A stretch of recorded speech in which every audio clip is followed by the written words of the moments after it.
அவ்வாறு இருந்தாலும் கல்வி சிறந்து விளங்குதல் அதைவிட அரிது என்பதற்கேற்ப ஒவ்வொருவரும் தன் வாழ்வில் அறிவு விளக்கம் பெற வேண்டும். 5இல் வளைவது 50இல் வலுமா.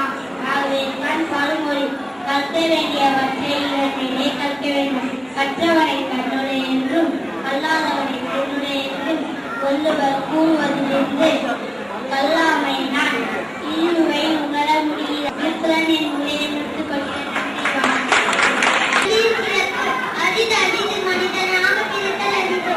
அவ்வாறு இருந்தால் கல்வியில் சிறந்து விளங்குதல் அதைவிட அறியது என்பதற்கேற்ப ஒவ்வொருவரும் தன் வாழ்வில் அறிவு விளக்கம் பெற வேண்டும்.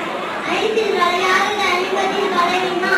ஆகவே தான் கற்க வேண்டியவற்றை இளமையிலே கற்க வேண்டும். கற்றவனை கண்ணுடையார் என்றும் கல்லாதவனை புண்ணுடையார் என்றும் வள்ளுவர் கூறுவதிலிருந்து கல்லாமையால் இழிவை உணர முடிகிறது. அறியார் செல்வமாக கற்க வேண்டும்.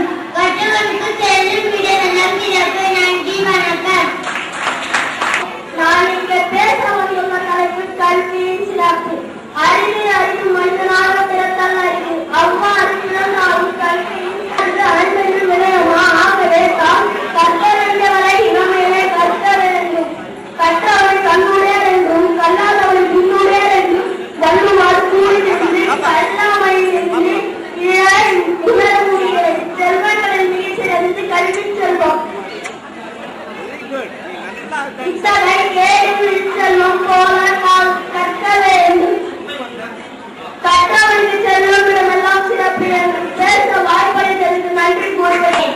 நான் இங்கு பேச வந்துள்ள தலைப்பு எதிர்கால